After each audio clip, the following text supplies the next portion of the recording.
بەشی هۆشیاری خێزانی ئینستیتیوتی ژیار بۆ پەروەردە و گەشەپێدانی مرۆیی. بەشی هۆشیاری خێزانی لە سۆنگەی خەمخۆری و دڵسۆزی بۆ تاک و کۆمەڵ و خێزانەکان لە کوردستان هەستاوە بەکردنەوەی چەندین خول و ڕاهێنان و سیمینار و پانێڵ و وەڕکشۆپ لەسەر پرسەکانی خێزان و مەترسیەکانی و هۆشیارکردنەوەی خێزان لە سەرجەم شار و شارۆچکەکانی کوردستان.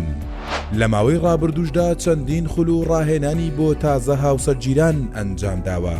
لە ئێستاشدا بەشی هۆشیاری خێزان لە لقی سلێمانی ئینستیتیوتی ژیار پرۆژەیەکی هۆشیاری و ڕۆشنبیری خێزانی ڕادەگەێنێت کە پێکاتوە لە زنجیرە پانێڵێک بۆ تاوتێ و چارەسەرکردنی پرسە گرنگەکانی ئەمڕۆی خێزانی کۆمەڵگەی کوردی بە بەشداریکردنی چەندین کەسایەتی پسپۆڕ و بە ئەزموونی بواری پرسەکانی خێزان.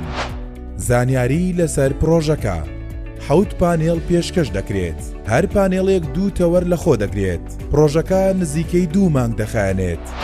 پرۆژەکە خێزانی و سەرجەم ئەندامانی خێزان بەڕەگەزی نێر و مێوە دەتوانن سوودمەند بن.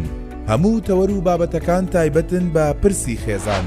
کاتی دەستپێکردن ڕۆژی شەممە بەرواری 4/2/2023 کاتژمێر 2 پاشنیوەڕۆ. هەموو شەممەیەک پانێڵێک بەڕێوە دەچێت. ناو تۆمار ناکرێت. ئازادی لە چی پانێڵێکی پرۆژەکەدا ئامادە دەبیت.